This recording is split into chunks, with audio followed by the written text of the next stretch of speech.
and welcome to Power Word Hill, where we battle mental health through the lens of nerddom. My name's Kieran. I'm Sav. And yeah, we're going to talk about how you've been doing this week. Sav? Yeah, it's been alright. Yeah. Okay week. Some stuff we'll get into a bit later. Fair enough. How about you?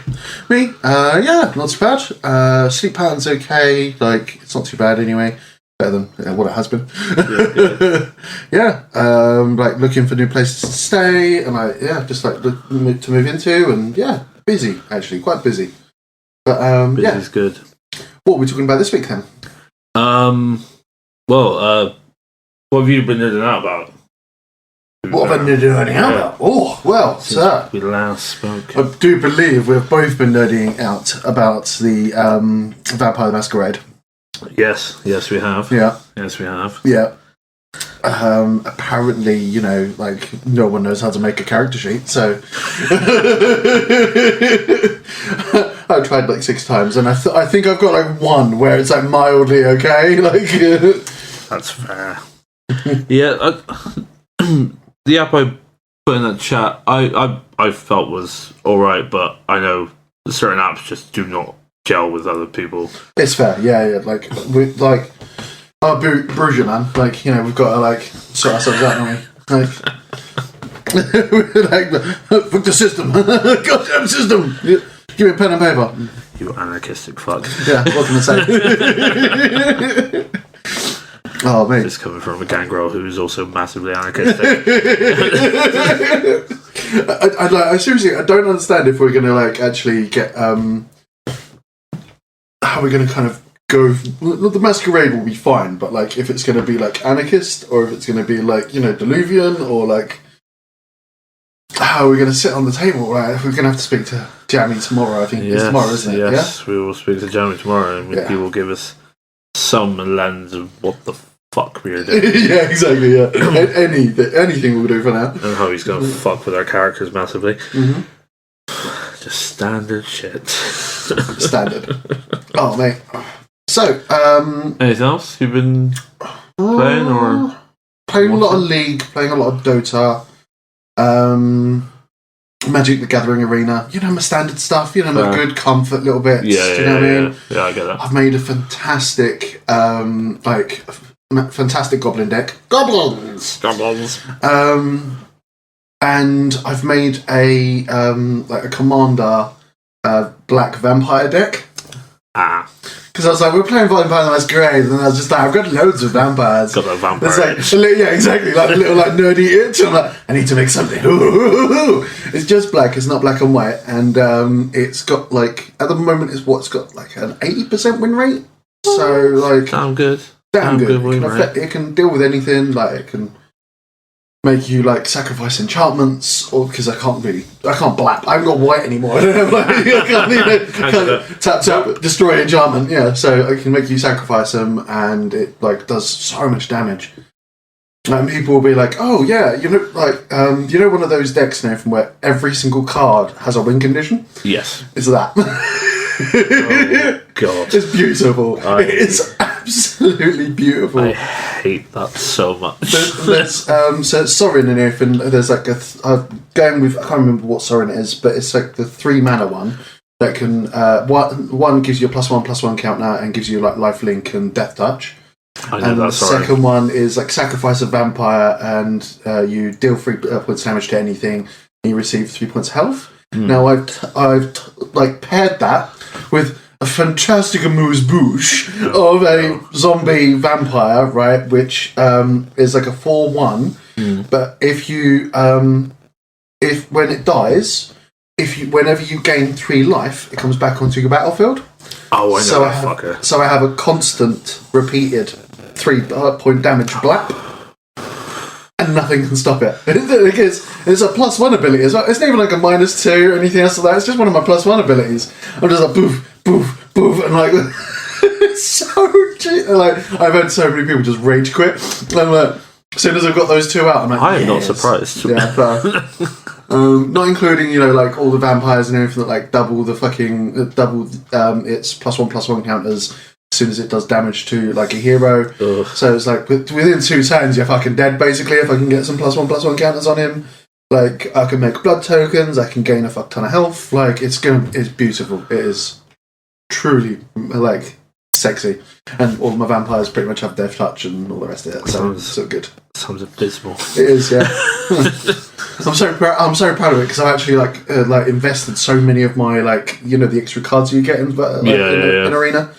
I've invested like so many like mythics, rares, just like putting it all in, pumping it into this, but then play testing it over and over and over again because I don't want to sit there and just go Google something and be like, oh yeah, I can just make up this deck and everything. And I don't like doing that. Yeah. I like making a little deck, sitting there and tweaking it and picking it apart a little bit, play testing it, bring it back to the board, like play test it a bit more. Best way to go. Yeah. I'd say. And now it's gotten to a point where it's like it's over 80%. It's definitely over 80%. I can't even remember a game I've lost with it. So yeah, might be even more. Like it is beautiful though. Tell a lie, I lost a game because somebody played a mill deck. And so you didn't have any of your vampires. No, it's not even that, right? As soon as somebody starts to play a mill deck, if I can identify that they're playing a mill deck, but I immediately concede. Oh, yeah, fair. I will never play against the mill deck ever, not unless I'm playing a green with like 2 of those ones where if it's ever discarded from the top of your library, it shuffles all your graveyard back into it. Yeah, as long as I've got 2 of them, I'm all good. But fair. Yeah, anything else, I just can't do that. No, I just can't. Everyone will do it. Except I am. What about you? What have you been nerding out? Well, last week I platinumed God of War Ragnarok. Nice. That took a long time. It was like 65 hours in it or something. And then found out there was an epilogue with like a free DLC, Valhalla, which is a roguelite variation of God of War, which was really fun. So then I blitzed through that and completely annihilated that. And then what else have I been playing? Just started Avowed yesterday. It just came out. What's Avowed? Avowed is Obsidian's new like fantasy game. Ooh. So it's their like kind of like take on Elder Scrolls, really. Yeah. So yeah, haven't played a lot of it, but it seems good so far. Okay. And then just like watching quite a lot of anime. I know you're watching. So I just finished the Hashira training arc on Demon Slayer. Nice. So just waiting for the films to come out. The first film come out later this year. Mm-hmm. And then now I've been absolutely binging Fire Force. Okay, fair. Which is fucking awesome. Anything that comes with an academy with it, it's fucking epic. Because it's created by the maker of Soul Eater as well. Yeah. So it's just fucking wild. Dude. Like so many kick-ass characters. What's this one called? Really, really fun. Fire Force. Fire Force. Okay. Yeah, really? it's very cool. It's getting in my notes. There we go. It's like magical firefighters that fight demons. What the hell? It's pretty fucking sick. Nice. I started watching it. I was like, they're all fire powers and stuff like that. Yeah. Like, how are they going to really distinguish between all these like powers based around fire? Mm-hmm. And it's fucking insane. There are so many different variations of fire. It's crazy. Like, fair. Absolutely insane amount of moves. Yeah, from like there's like smoke, there's like there's like magma, there's like there's loads of different like little nuances. Yeah, there's like an enemy that uses like different temperature drops to make like mist clones of himself. There's one that uses like sound reverberation to then freeze the area. Okay. Using the heat. Okay. There's like some crazy like. So it's not really just fire, really. It's temperature, like manipulation. Yeah. And okay, fair. I thought it was like just flame on, but no. And then you get like the demons and like stuff like that, and they're just crazy. It's fair. Mate, epic. What kind of like enemies and stuff is there? It's like so. What happens? Their whole thing is like human combustion. But when a human combusts, they turn into this like kind of like demon-esque thing. It then just like loses all humanity and like fights everything around it and tries to burn everything to the ground. Okay. So then the fire unit gets like an alarm sent to their HQ. They all go out and then try and fight whatever the hell's like causing all this havoc. And then like they have like a nun with them as well that like says a prayer to send the soul like nicely back to the afterlife instead of just going in guns blazing and just wiping everything out.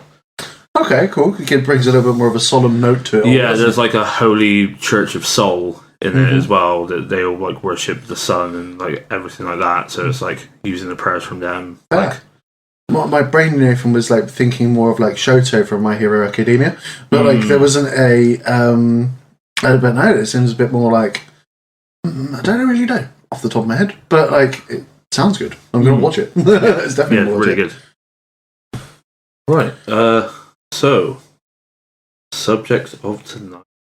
Yeah. You said that there was something that you wanted to talk about. What was that? So yeah, I'm going to talk about my struggles with mental health through my entire life. Story time. Story time with Savek. Probably not a happy story, but we'll see. Happy notes, sad notes. And just a pre-warning and anything for anyone, if you need to take a break, please do so. That includes you, Sav. Yes, there will be some dark topics, obviously. But yeah, so probably start at the beginning, I'd say. Yeah, absolutely. So youngest memories, they weren't great. Grew up in Bristol, obviously, in this house we're actually in right now. Yeah. And like had a pretty like decent childhood, to be honest. Like caring parents and everything, but there were heavy amounts of arguments and stuff throughout like my early childhood between parents and things, and there was a lot of like me trying to get the focus on me more than each other, that like them two, because I hated the fact that they were arguing and stuff. So oh yeah, been there. I used to like kind of like hurt myself or like headbutt walls and stuff like that to try and bring the focus upon me, which is looking back, not the smartest thing, but I was a very small child. You're a child. Well, so it's like I don't know what else to really do or like say or anything. Both my parents suffer from like quite severe depression as well. And there were quite a few times where the arguments got so heated that my mum would shout at all of us that she was going to leave, and it wasn't just my dad's fault, it was all of our faults. And blamed like us as much as everything else, which wasn't great and probably stems from where some of my deep-seated abandonment issues stem from, which is always fun.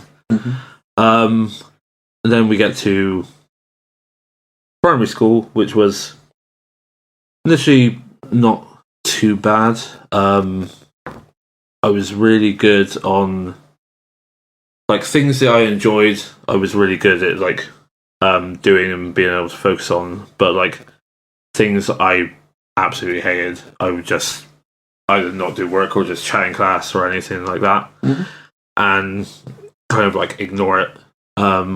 Stuff like I fucking hated math in school, and I wasn't really big into like doing a lot of like English like classes at that point in my life as well. I just found it boring. It's like kids do, but science was always my jam. Like anything to do with science, I was always straight there, finished everything like way faster than most of the other kids.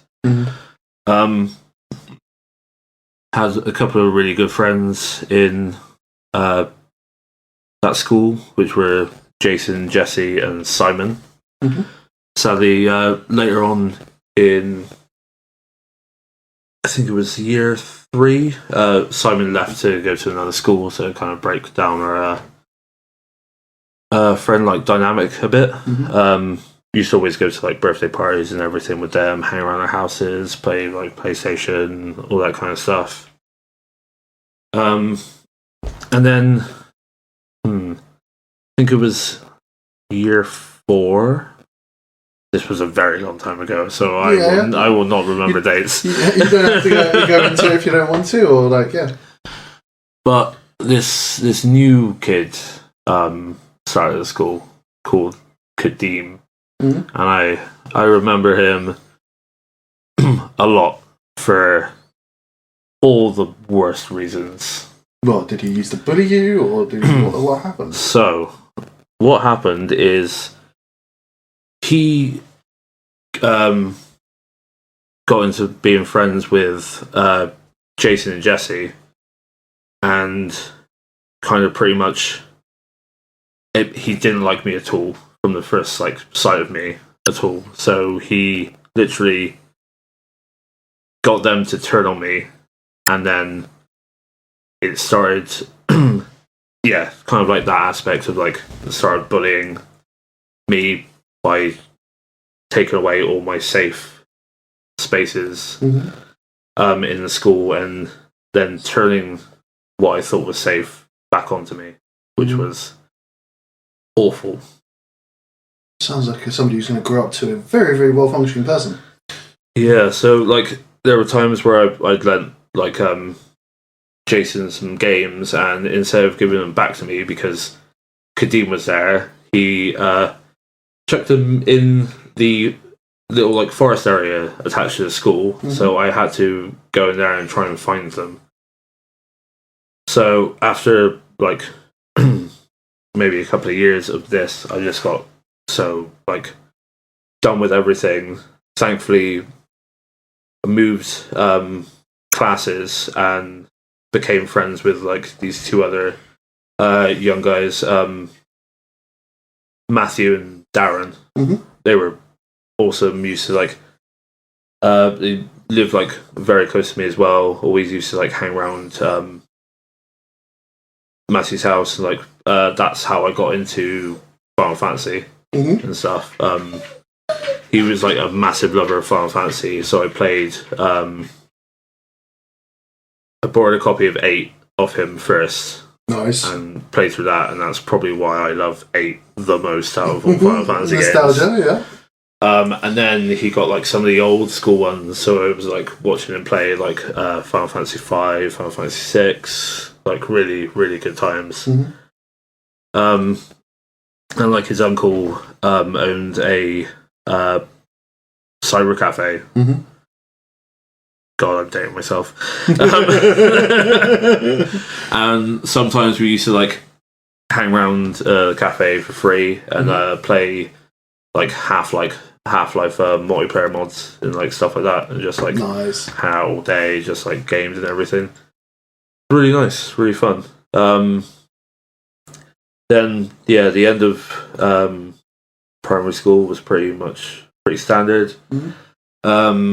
Decided to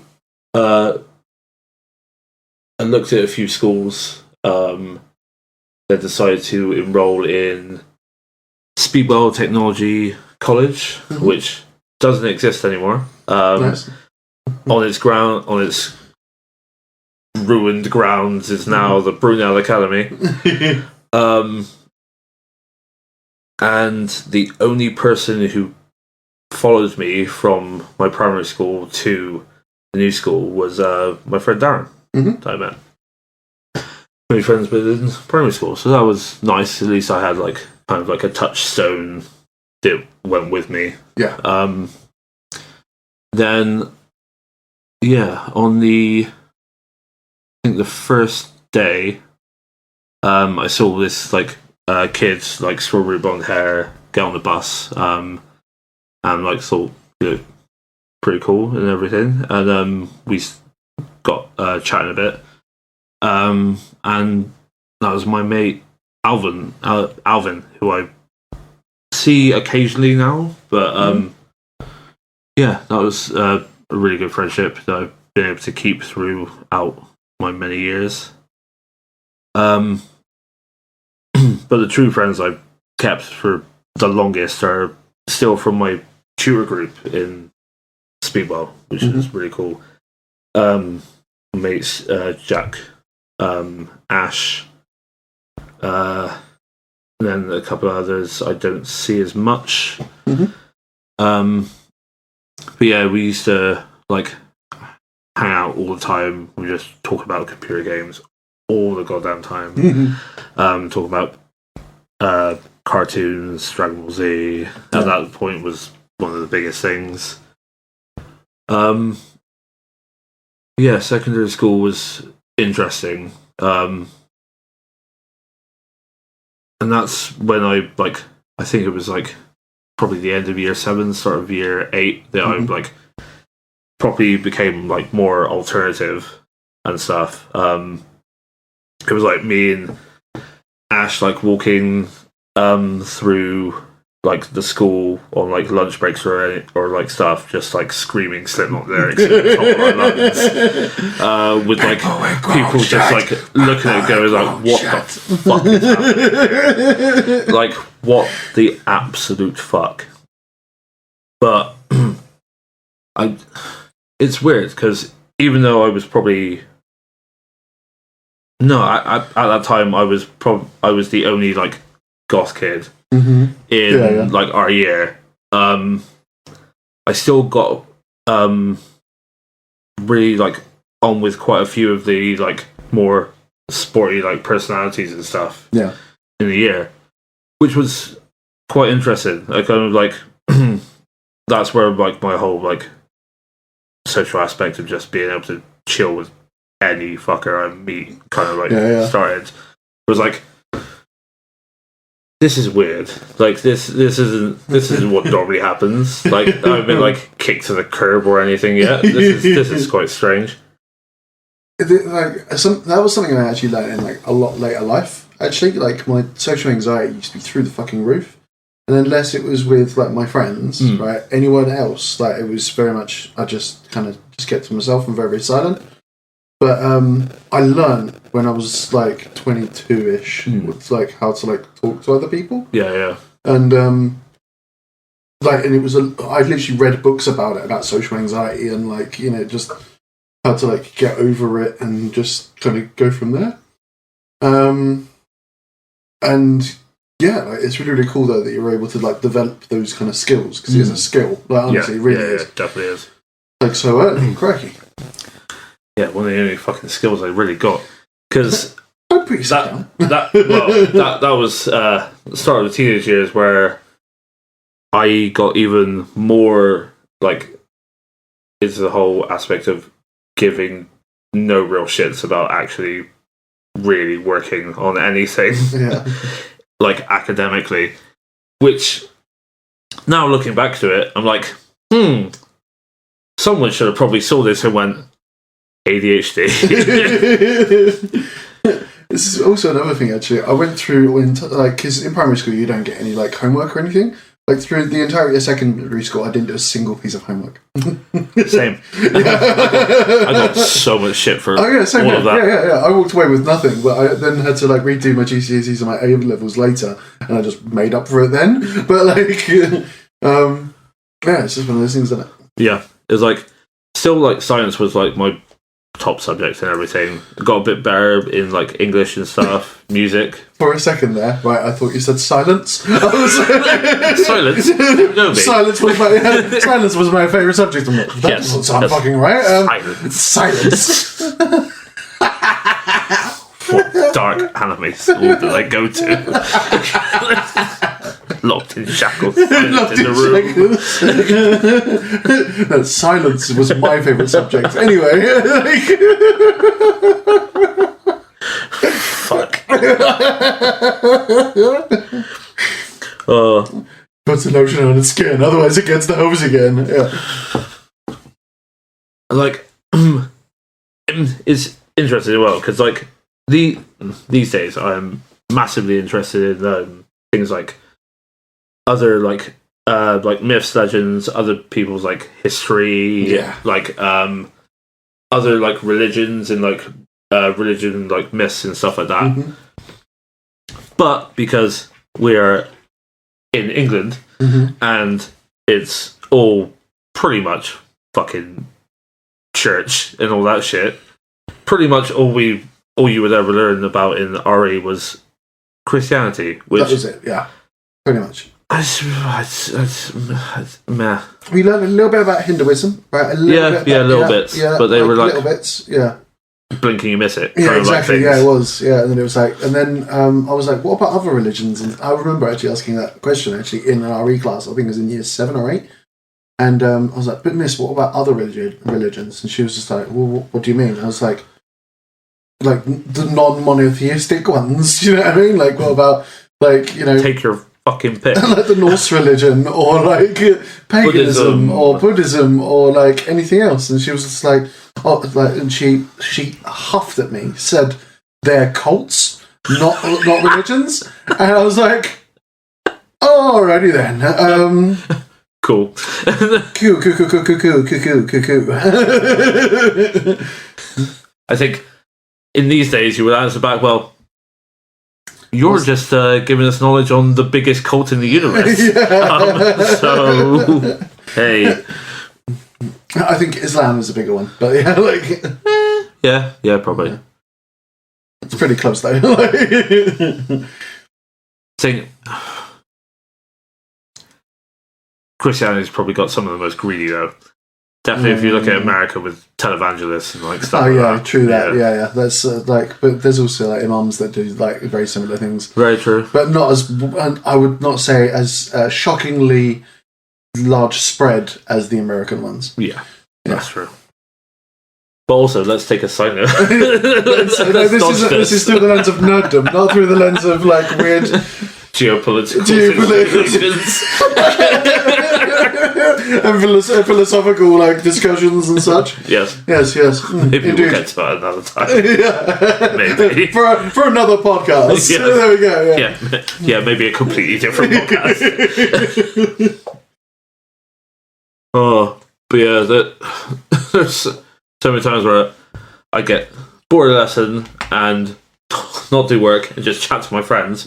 Probably screwing up their education. Obviously did not care at that point in time. Yeah. But like, Dad was sent out into the corridor going like, think about what you've done. Like, I will, and I'll do it again. Then got like heavily more into like music and stuff. Started drumming, I think, in year 8 or 9 as well. Yeah. So that was fun. Also used to like be such a massive Yu-Gi-Oh nerd. We're probably nice. We were allowed in like one of the computer rooms on like lunch break sometimes. If one of the maths teachers was supervising it. So we just used to go in there and play Yu-Gi-Oh like all lunchtime. Nice. It was fun. I had some of that as well in like year 8, year 9. There was this guy called Ryan. He's still on my Facebook. I don't remember the last time I chatted to him, but you know, we were friends when we were kids.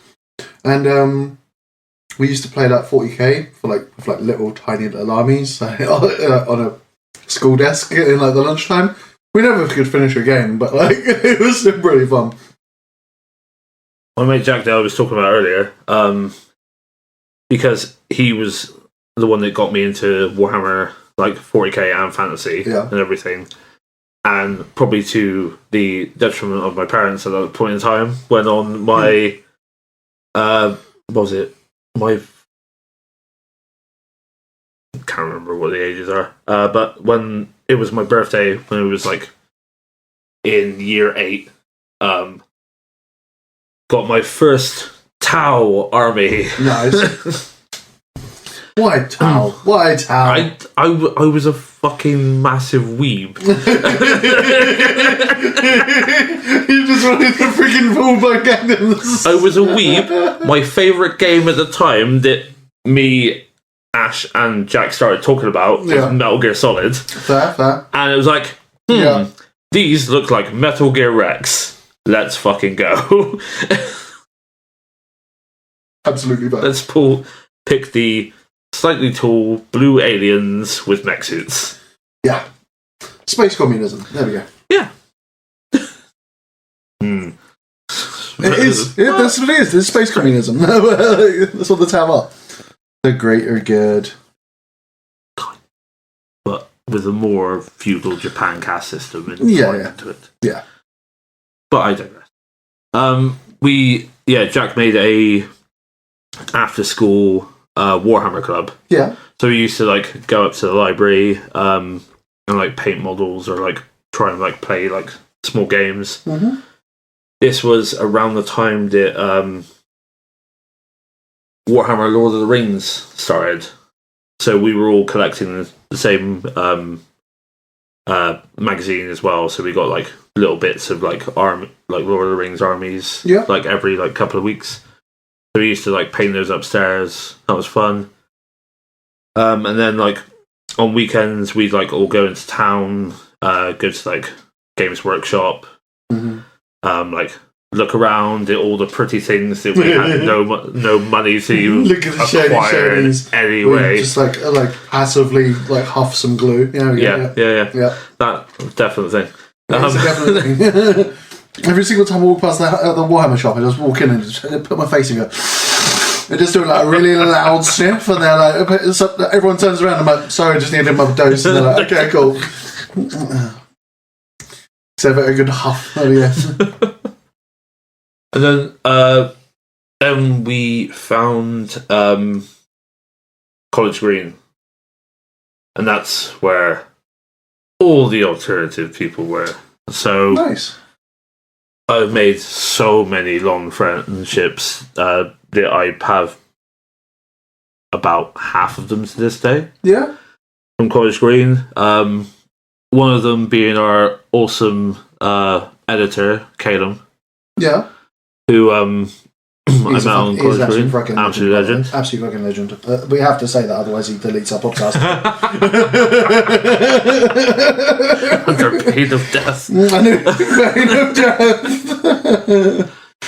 But yeah, College Green was also the start of wild ass house parties and shit like that on weekends. Nice.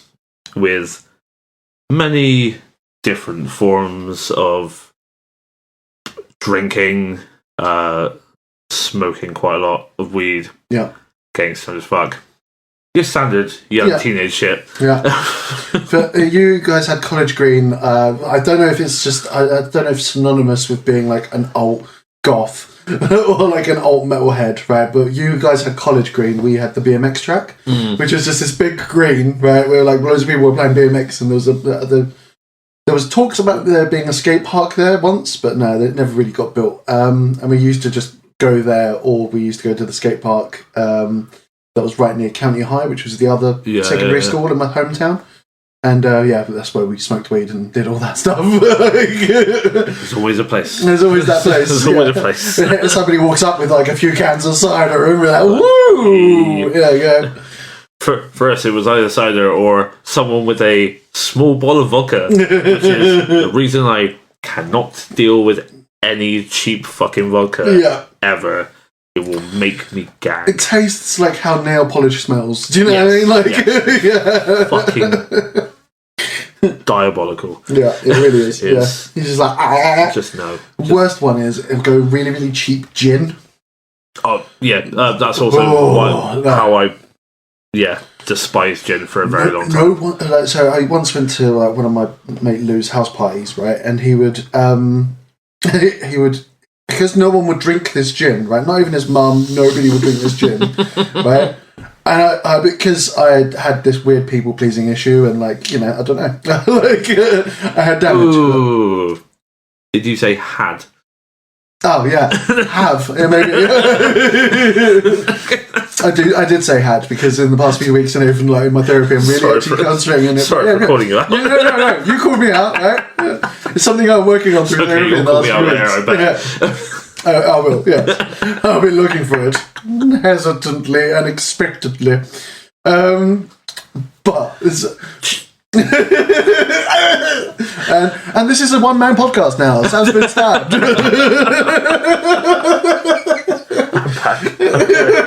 I'm alive to tell my story. Just let the darkness come, Sam. Just let the darkness come. No, we won't go that dark. Already done that. Didn't take. Still here. Yeah, that's fine. Go. Yeah, fuck you. I'm alive. I'm undead. Feel like it sometimes. Mm-hmm. I joke about it with actual real feelings. Sorry, I interrupted you. Anyway, that's fair. Yeah. That was it. The story in everything with the gin.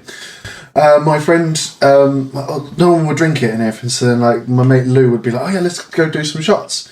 My mate Lou would have one or two, right? He had one or two real ones apparently. Yeah. And then I kept drinking it, and then they switched to shots of water. I got paralytic drunk, right? Oh, no. That's not great. I don't just mean a little bit paralytic drunk, right? No, I mean, actually should have been in a hospital drunk, right?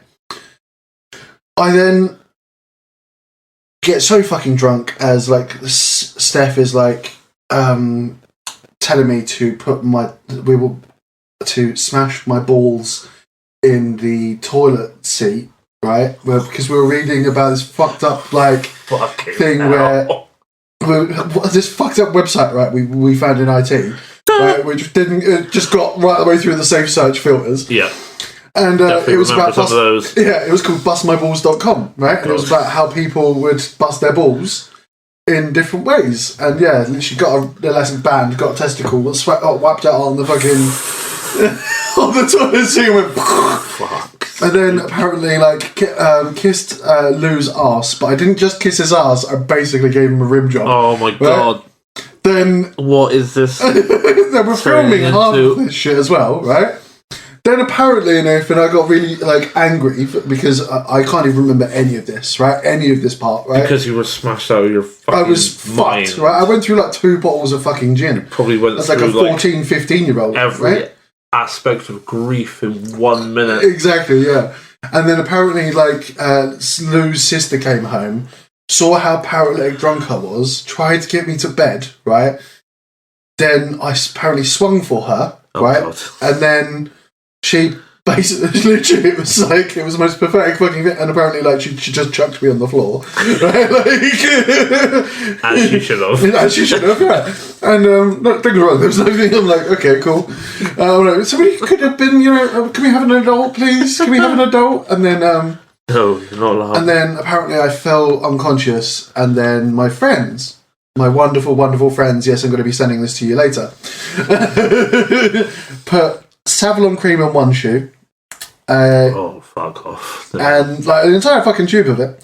With some shaving foam and stuff else like that with it. In my other shoe and everything, they put cereal with milk and a spoon. And I was literally, I was unconscious. Then they were hitting me when I was asleep. And as an adult now, I'm that's really fucked. That's massively fucked. Yeah. Yes. Yeah, and it's they're filming it and putting their ass in my face and stuff like that, and sitting on me and and I'm gone, literally gone. Right, if you lifted my arm and everything, it'd just be I was gone. I can't. I woke up sometime the next day in this absolute field of being still half cut and put on my shoes, and then walked home. And then, I was not okay for several days. Yeah, no. You fucks. So yeah, College Green. Mm-hmm. we'll fast forward through the rest of school. The rest is boring. I fucked up massively, obviously. Don't beat yourself up as well, man. Like, honestly, school isn't actually that important, right? It is for, like, if you want to, like, go in a good trajectory early on, but you can redo your GCSEs and your A-levels as an adult. Yeah, right? that's true. So, the same age as you are right now, right, is when my brother Adam redid his GCSEs and his A-levels. And now he's working in the for fucking awesome, like, Ministry of Defence contracts and stuff for, like, ethical hacking. Yeah. Right? There is no time frame for this, okay? This I'm is just going to say this to everyone now. Although we will both fuck ups inside school, like, there are several trajectories that you can go through. Like, it's not that bad. Also, same with our good friend Leon, who's now up north doing stuff for health and social care. Exactly, yeah. Which, fuck yeah, honestly. Like, there's no such thing as, like, just gone or, like, it's all failed, alright? Then we get to the time after school when I was supposed to be going to sixth form to AI2 course, which instead of going to sixth form, I would take the bus up to sixth form to make it look like I was going to sixth form, and then I would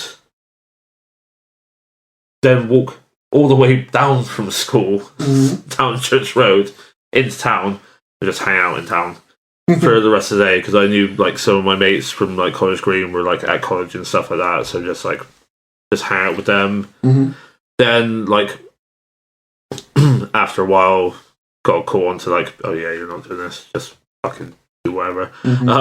So, carried on, like, was barely really at home at those kind of years of my life. I was mainly, like, went to, like, one of my mates' houses, hang out with them, then played, like, those computer games, like, chatted shit, listened to tons of metal and rock and everything good.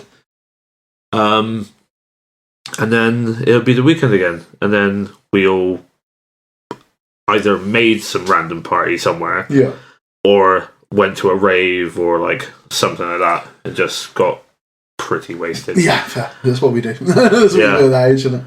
But going back to that story you said, where people were awful, one time, I think it was my good friend Rio's 18th birthday, and one of our friends, Hannah, was going out with this fucking douchebag. Why is it that they always go out with douchebags? So he was a bit of a dickhead. And I got quite drunk. I fell asleep. And this absolute asshole decided to curl my hair, which was about, like, down to, like... past your tits. Thank you for that. Long curly hair, like that length.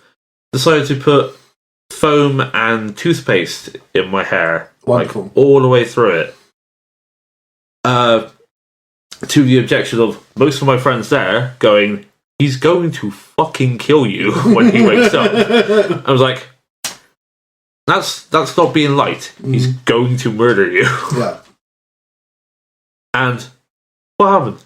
I woke up, went into a massive fit of rage, wanting to kill said person, and then going through massive rage, like, angry, crying like a fucking asshole because I thought my fucking hair was destroyed and everything like that.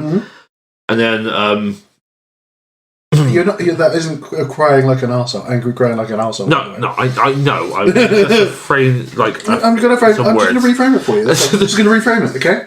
I love you, right? And I'm gonna Thank you. I'm just gonna reframe it for you, just that, okay? Thankfully,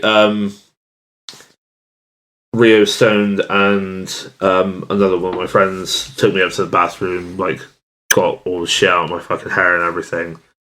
And then I was like, I'm done. I'm just completely done. And then decided to, like, leave the party with my mate Bones at the time, and then go back to his and just hang out with him. Just because I didn't want to fucking be in that area where that happened to me. Like, completely, like, just avoid the thing that made you see red mist. Cut that the fuck out. So yeah, that was fun. And then what was it? That was probably around the time. The year after that was when I would become 18, and then started like drinking properly instead of drinking illegally at the Crown and the Keller. Just gonna name drop places that should be put. They don't exist in their forms like they do now, so it's fair. fuck it. To be honest, back in the day, it was so easy to get drunk. Like, I went into the Rocking Horse when I was like 15. Oh fuck! The Crown had this point that we all used to get because we were fucking skint all the time. We had like fuck all money, all like kind of like on the dole at that point in time. Or in just like very low paying jobs, or blah blah blah. Yeah, it was called Liquid Metal. £2 a pint. I was like, cool, sorted. So drink a few of those, get a bit smashed, go back to the mate house, listen to metal. Yeah, job done. All that. Fun times. What happened to your head, by the way? I've just realised, Nathan, you got like a large scratch there. I have no idea. Probably something at work hit me. That's fair enough. Probably just shrugged it off, poured some beer on it, job done. Like a real man. Let's go. Oh, yeah. I don't know why I'm using my orky cockney voice, but fuck. Hello there, Sunshine Bear. Sunshine Bear? Yes. What mother loving fuck. It's actually a really good put down in there because it's basically like calling somebody a Care Bear. You're like, oh, there's Sunshine Bear. It's like also Knight Solaire from Dark Souls as a Care Bear. Yeah, exactly. Yeah. Probably fan I use it as like a term of endearment and everything. Like, you're right, the Care Bear. No, you know. Fair. I've never heard it before. Fair. I will probably hear it a lot more now. Probably not, but like, it's like as a kid and everything, I used to have like almost my own form of language, and I would used to just make up words, right, all the freaking time.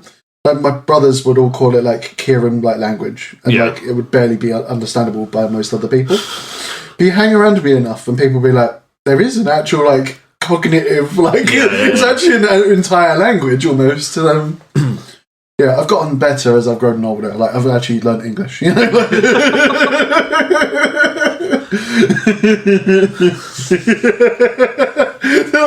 look of confusion, or trying to piss yourself laughing. I don't know what to say to that. But anyway, yeah. But yeah, through like teenage years, like hitting 18 and stuff, like went through a lot of like depression, turmoil, and like stuff like that, and like looked like back at younger parts of my life, like primary school and stuff like that, through like that bullying and like things. Whereas like I think since that time, I've just always had that kind of like darkness, like that kind of like anxiety about like people leaving me, and like like not thinking I'm like worth being cared about and stuff like that. Which I was really good, like kind of like trying to stay quite clear headed and stuff on that thing. Just like, well, probably a bad idea. Just push the feelings down. Don't work on them. Toxic masculinity for you. There we go. Yay! Don't cry. Oh no! Like I was crying. Like what did you call yourself again? When you're angry crying. Oh, asshole. Oh, okay, fair enough. Like yeah. I can't remember. What's the last one? I don't know. I don't know either. I've knocked it out of your head. It was now. a couple of minutes ago.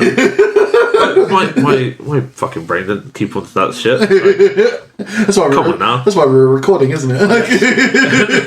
See the damage later. Yeah, exactly. A really good question though that I can't remember if it was me or Danny and if you made it up first.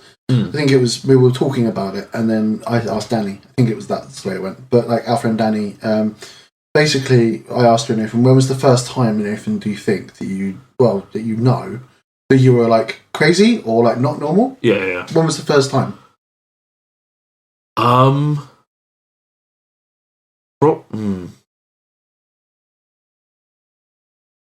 going to use the term "crazy," by the way, ladies and gentlemen, to like as like a term of endearment. Okay, Yeah. We're all crazy here, and I'll let you into a little by the way. And I'll let you into a little secret. All the best people are. Very fucking true. I learned that at a young period of time. I'm probably going to say around when I was like 14, 15. Yeah, what happened?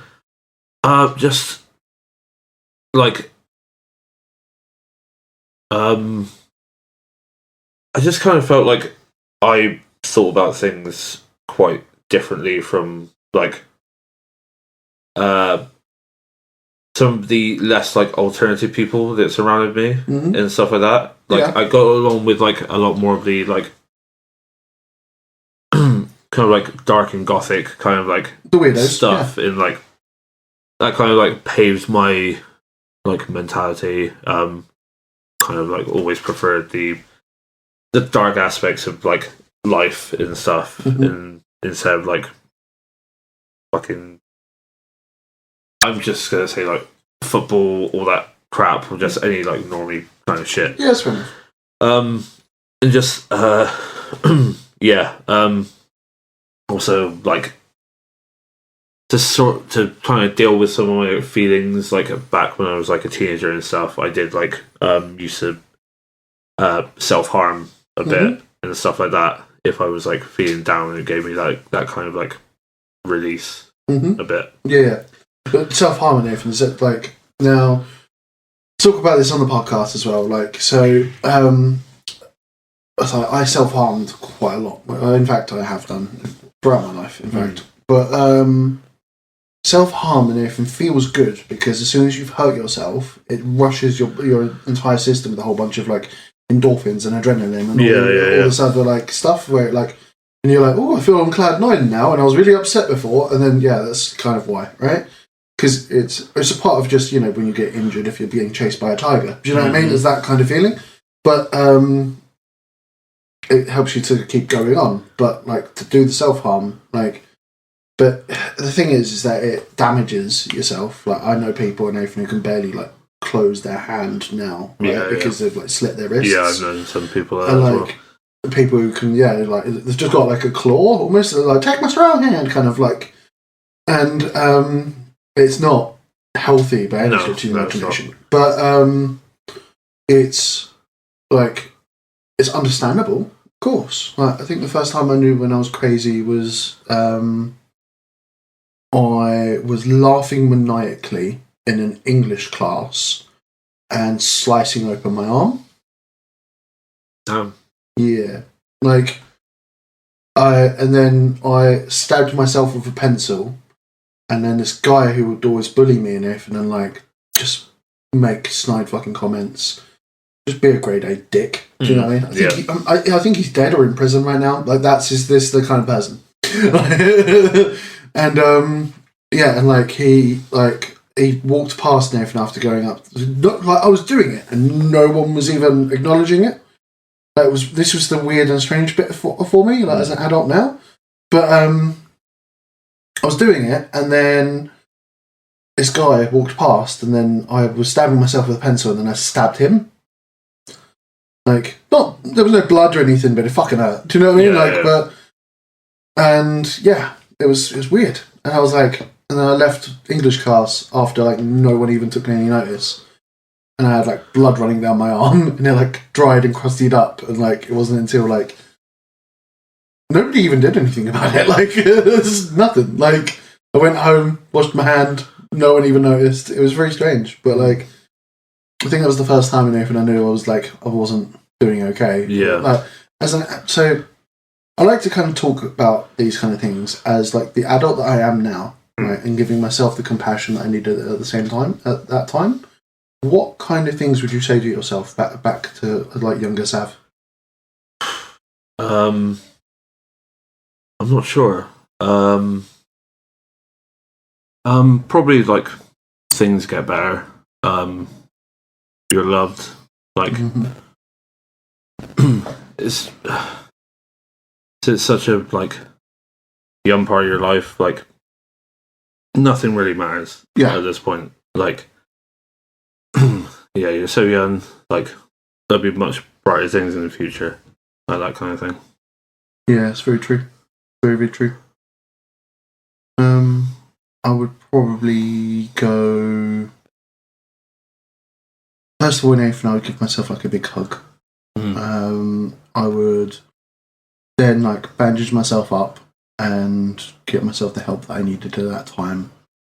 I would get child services involved. A lot of the time as a kid, I would get child services involved so many fucking times. It's kind of a bit unreal. I would get child services involved, and I would kind of start to kind of go from there. Like the amount of times near from when like they should have been involved, but they really weren't, and like the duty of care in my school for me as a kid was fucking terrible. Right, I've heard like they got better as the years went on, but like I think it was more like the kids grew up and then started to realize how much that kind of shit happened all the time. Like, and that's how like it kind of developed the duty of care that teachers had as a child. Yeah, like that's fair. And then getting like some therapy and like get him like a safe place to stay and all these other things where like he was stable and no one was going to abandon him or let him go in the next like year or whenever the hell it was next. Like sometimes it was like 6 months, sometimes it was 3 months. It was all over the place a lot of the time. That's what I'll probably do. Yeah, that's fair. Yeah. You telling us more about like we talked about like when we were first of all kind of realised that we were a bit crazy or like different from other people. Yeah. Like what else do we want to talk about? Then like in I'd say like my early 20s and like stuff like that. Like more like cracks in my like psyche started to form and stuff. Got quite a bit more depressed and everything. And I think I was working for Toys R Us at the time, and I was on like a night out, and like it was a decent night out and everything. Like nothing like really bad happened or anything, but on my walk home, I just got like really in my own head and like really down and just like depressed and everything, and that was that was the first time I tried to end it all. Yeah? Yeah. That's not that long ago, How long ago was that? I think it was probably around early 20s. I'd say probably like around like 23, 24. Yeah? Maybe. What happened? Kind of like try to kind of walk into traffic, kind of like at like kind of like a roundabout section. Then kind of like got a hold of myself. Sat by like the side of the road, just like crying my eyes out and just like really down, and did the smart thing of like calling one of my friends who was like straight on the case and like came down and met me, and took me home, told my parents what happened, and then I was just like took off work like as soon as it was like Monday, got me a doctor's appointment. They chatted to me like substantially about everything that happened. Got me support quite a few like check-ins throughout. Like I have like monthly check-ins with my GP and everything. First time I got put on antidepressants as well. Nice. Which ones did they give you? Sertraline at that point. Sertraline. On sertraline, right? My leg does not stop tapping. Yeah. Like it's just like it should be like attached to like a milkshake machine or something, like, or some kind of pump. Do you know what I mean? Like people should bring their tires. Do you know what I mean? Like to get pumps up. Yeah, it helped at the time, but like just like made me feel numb. Yeah. Just and it's like being such like someone who feels all their feelings so much like I do, having that aspect of numbness made me feel like I wasn't me. I wasn't like the complete version of myself. Yeah, you feel almost like a weird disjointed robot of like your own life, don't you? Yeah. It's very like dissonant from like reality. Like, yeah, like, and that kind of like started my time of like being on it for like a few like years, and then I'd like come off it, and then something like super bad in my life, or that I thought was super bad at the time, would happen, and then I'd like go myself again, like go like super down, and then like not always like attempt something, but let's just say that wasn't the only time I've tried to not be here anymore. Like probably around maybe 5-6 times now. Yeah. Yeah. What kind of things do you normally try? If you don't mind sharing.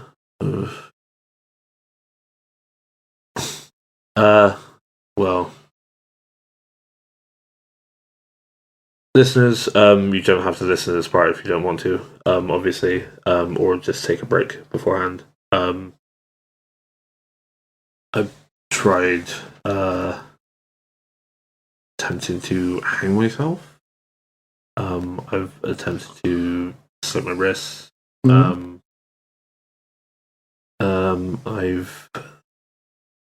one of the worst times, which was not that many years ago.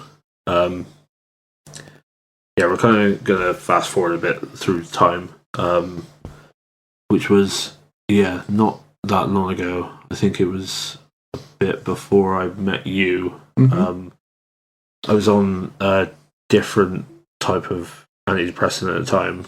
Had like a massive argument with my then girlfriend on the night, and I thought everything was just fucked and nothing could like get better from this moment in time. And I took like a whole like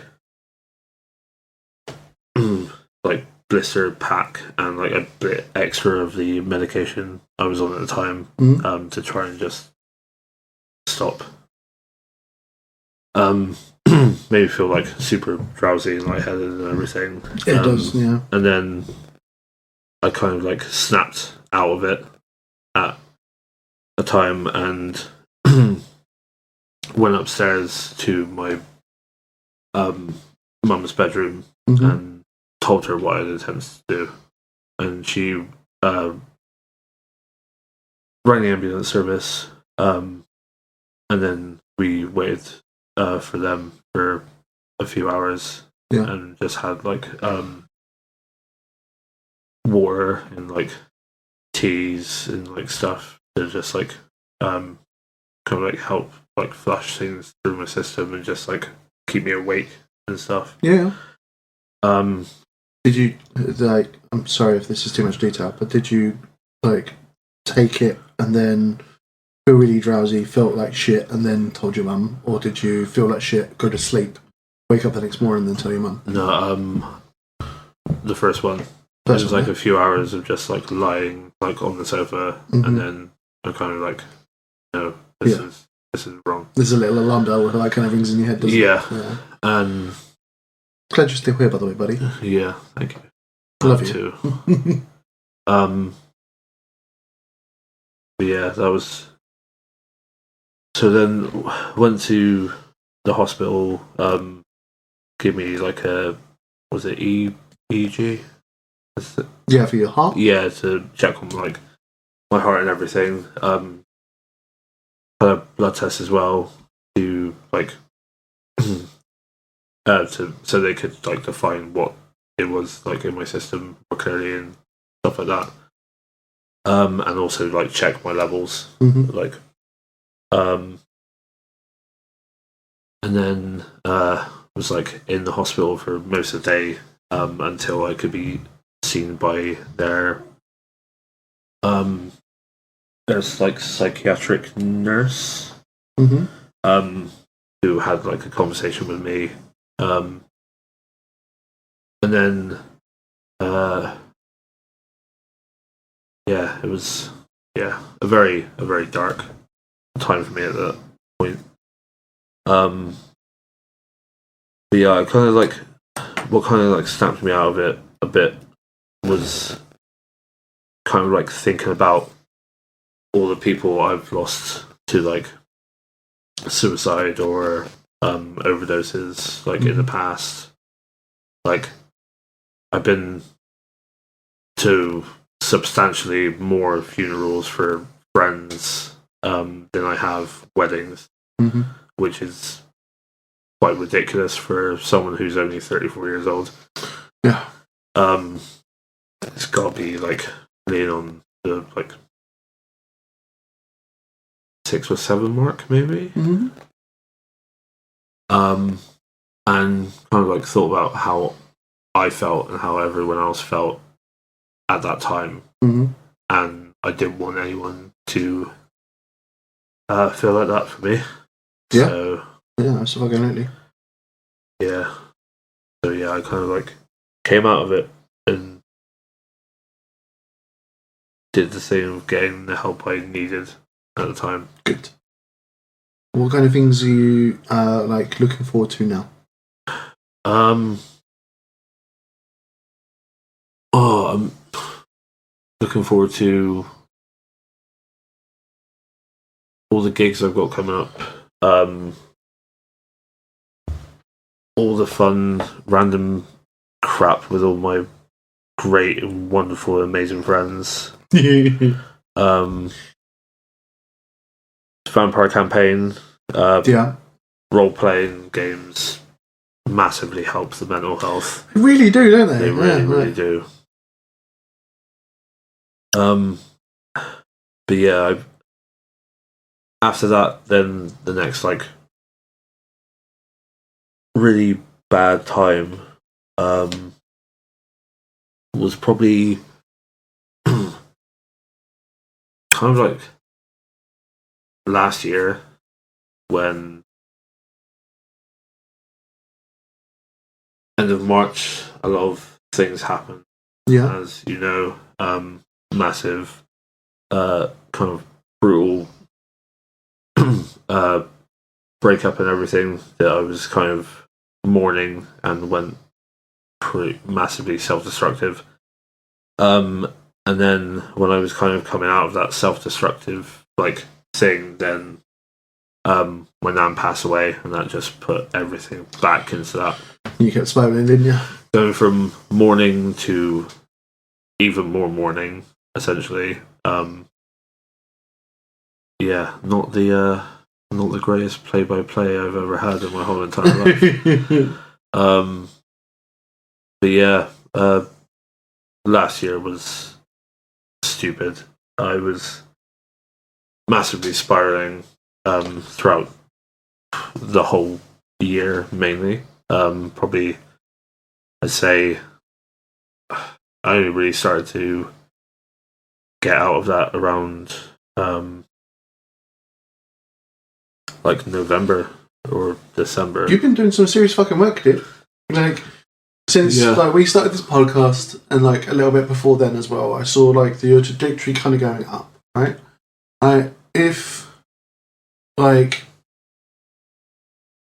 you were to sit in almost like a parental figure, right? And you've got yourself right now in front of you, Yeah. right? What would you say to yourself? Uh,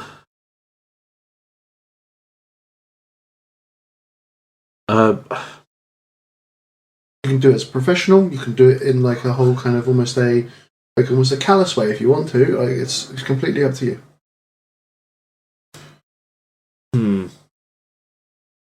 Callous is probably easier with the amount of self-hatred I have had throughout my life and still have that I've been massively trying to work on.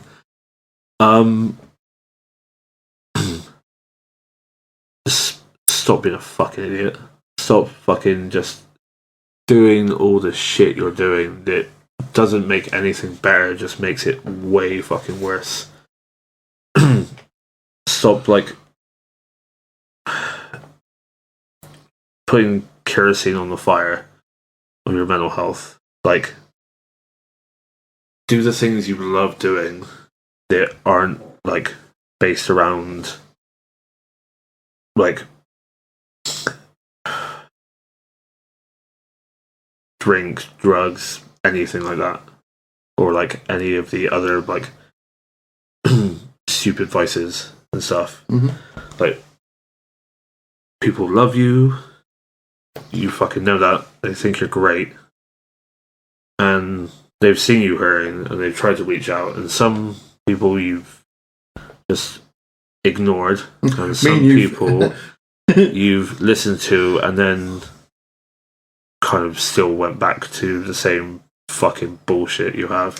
You fell out about it. We did fall out about it. This is very true. That was not great. That was stupid. Instead of do you want to grab that piece of information you've just told yourself, right, and then make it, just edge it a little bit more in a compassionate sense, or do you want me to do it?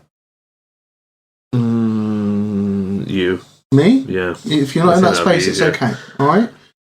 There's, number one, right, I would say that Sav yourself, you need to give yourself the love that you deserve.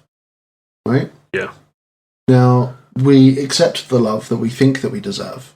Right? So not only do we... It's a really... such a good one, isn't it? It is. We only accept the love that we think that we deserve, right? I feel it in my soul and I hate it. Yeah.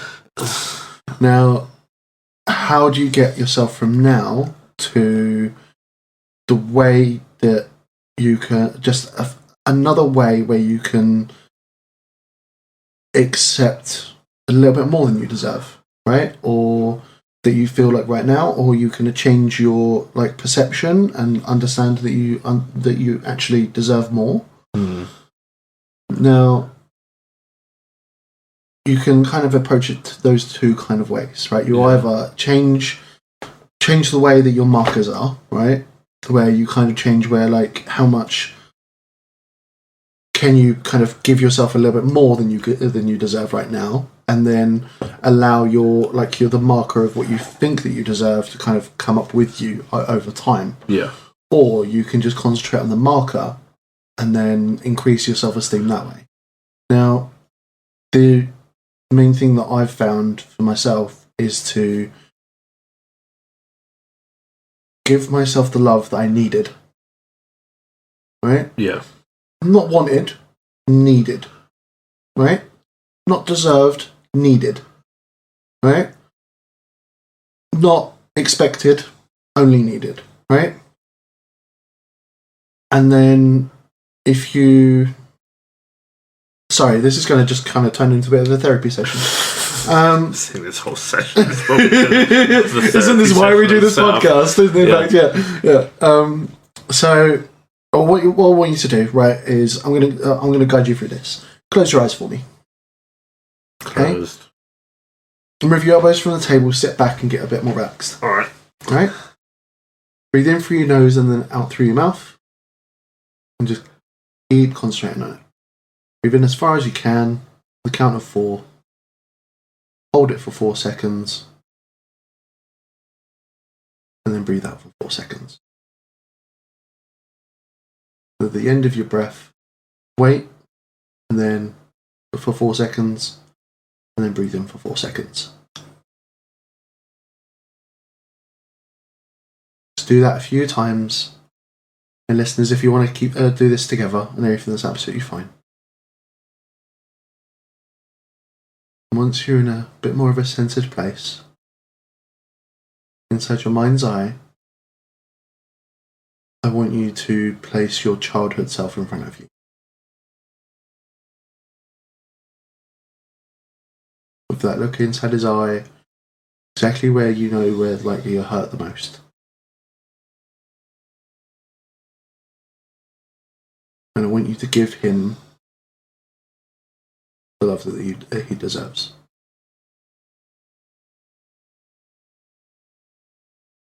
The love that he's needed.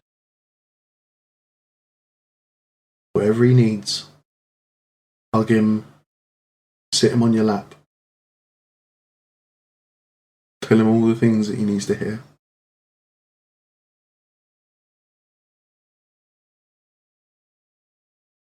Keep going if you want. You're allowed to cry, dude. I can't like that. Anyway. But did you just feel a bit uncomfortable with it and then I wanted to man up? Like, no. It's okay. I don't. What was it? I don't know. I just felt awkward. Okay. Do it in your private time, alright? Yeah. I will. You're about this close to crying right now and I really want to give you a hug. No. You can do it on podcast if you want. Come on. No, Come on, no, Sam. no, Give me a... No? Okay. No. Later. Okay. Right. It's one of the most effective meditations I've ever found. That is literally the most effective. And that's literally the start of what all of my therapy is right now. Yeah. Is that meditation. It's the most powerful one I've ever found. Because it gets past your bullshit. Past the walls. Past all those walls, and then you're giving it to yourself, your younger self, whatever he needed, right? As an adult right now, what the hell does he need? And then that will start to give whatever she needed or whatever he needed for any of our listeners, right? It allows you to immediately become a parent to your own self-conscious. Yeah. Because no one else can fix this for you. It's true. Now, I wish I've screamed into the motherfucking heavens that I wish this wasn't true, right? But you are the only one that can. Yeah. And that immediately gets over all the bullshit and then allows you to feel the things that you need to feel. That allows you to give yourself the love that you've needed. Yeah. Yeah. Gets rid of all the bullshit, gets rid of all the boundaries, anything else like that. Doesn't matter what the fuck anyone has said up to this point about you, what you've said about yourself about you, right? You put your little self... Definitely more myself. Yeah, exactly, yeah. Aren't we all our own worst enemies? Oh, fuck yes. Yeah. But it no one can ever get under my skin as much as I can get under my... Yeah, exactly. But when you do that exercise and give that person the love that he's needed, just keep doing it. I do it almost on a daily basis. Whenever I feel really shit, or I find my head kind of going all toxic and bullshit again, yeah, where it starts to kind of go, you're unlovable, you're tainted. That's what I give myself. Because I've got a really vivid imagination, and I know you do too. Most of us nerds have as well. Right? True. And you sit there and tell it to yourself when you know how you felt at that point? You can't do that. It's physically impossible. It'd be weird if you tried. But my brain goes there sometimes. I would say after this... We can do it together after this. It's okay. Yeah, I was going to say after this mental dip that I've had recently where everything was getting on top of me. Bit burnt out, just everything. The slightest thing just made me have a fucking pure and utter meltdown.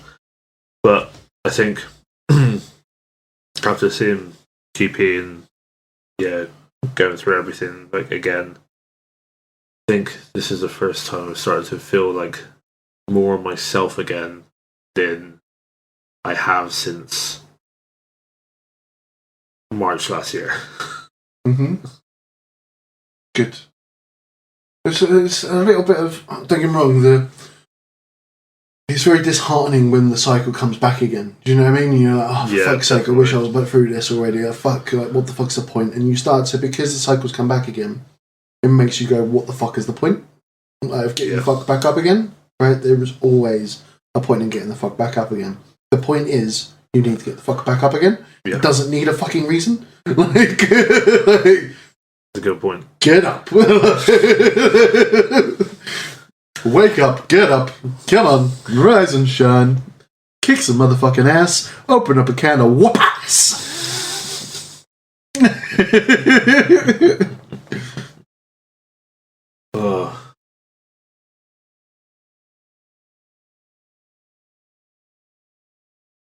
Kind of like, just looking back on the past year, we're going like, I've like there have been good parts and bad parts, and all.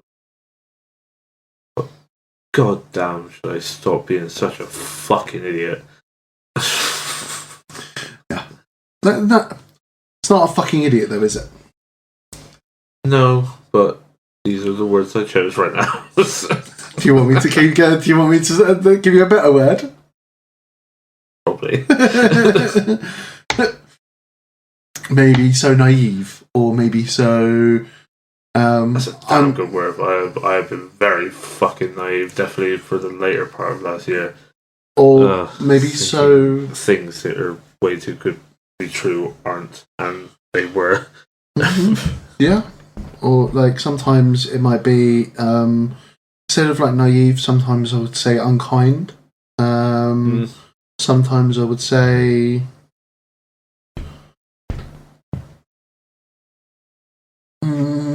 got any ones? How else would you say it? Naive, unkind. Don't be so unkind to yourself. Fucking hell, I've been ever so unkind. Really good one. Yeah. Yeah. So definitely. If you think of any more, guys, like just message us, or when we post this up on Facebook or YouTube, add it in the comments, or absolutely fine if you can think of any more. Yeah, definitely. Kind of hit that point in there from when you're feeling a bit numb now, aren't you? You don't really want to talk anymore. Yeah. I can see it on your face. Like, that contemplation mode part. Yeah. Where everything's a bit hazy in the mind. You got any questions you want to ask me? I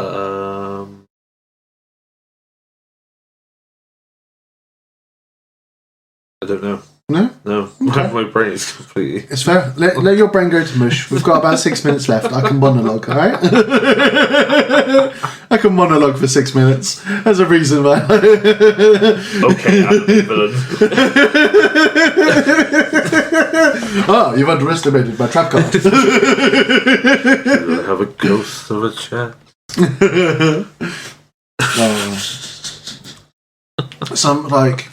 Some of the troubles and some of the times that I've I don't know if I said this on the podcast or not. I'm not sure if I've said this to you, but the past 6 years I've been in Bristol, right, and I've known you for 5 of them because the first year was just lockdown. Yeah, it's true. And I have tried to commit suicide I can't even count the amount of times. Honestly, it's that many. It's not that few. It's that many. And when all of the shit is down, I sit there and I tell myself, well, if everything's gone to shit, right, and everything's bad, right, then any little thing I can do right now will improve it. Fucking fair point. If it's that bad, literally... The only way you can go is up. Only way is up! Fucking hate that, that sentence. I hate that sentence so much, but it's fucking true. For fuck's sake. Weird thing as well, actually. Like, I've realised now, if I mimic somebody else's singing, right, and kind of take the piss out of myself, I'm a weirdly good singer. in like a rock band and like stuff like that. Yeah. Right. Yeah. I got literally on like absolute expert mode. Right. On Dolly Parton, working 9 to 5, I got 100%. Like, what the fuck? Who the fuck can do that? Like, I've done a few like that. Cause I got like rock band after coming out of hospital. After having my jaw broken. That was a fun time. Oh, what? I will not cover that right now. Okay, cool. that's a longer story. That's a longer story, is it? Okay.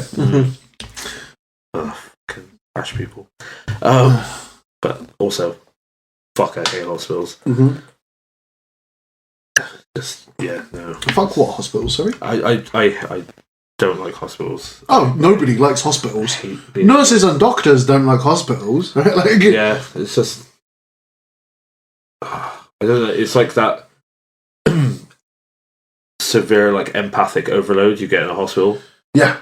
Like, you've got tons of people like happy, but then you've got grieving people. Yeah. Like, it's all over the place, isn't it? From one like far end of the spectrum to the other. Like. Yeah. You almost turned off the light then. You just did. We're now darkness. Darkness. Everything.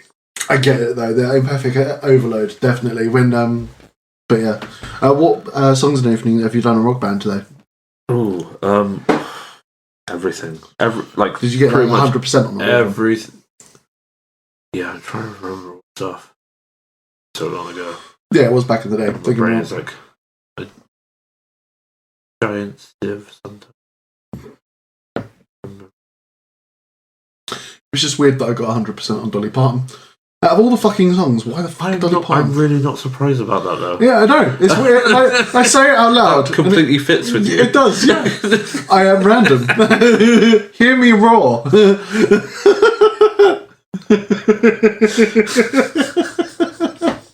Meow. Meow. Who let the cat carry in? Stop it. No. Oh, right. I think it's come to that time. It's come to that time already. It's come to that time. Oh. Thank you ever so much for listening, guys. Thank you for listening. It's been like a bit of an up and down one. Yeah. We've both had a bit of a laugh, but also it's been pretty serious as well. Been emotional, guys. Very emotional. For me. Sam's getting a hug after this. Don't worry, he's going to be okay. All right, I'm here for him. I'll be okay? fine. I'll be fine. I'll be okay. 1,000-yard stare. Hello, darkness, my old friend.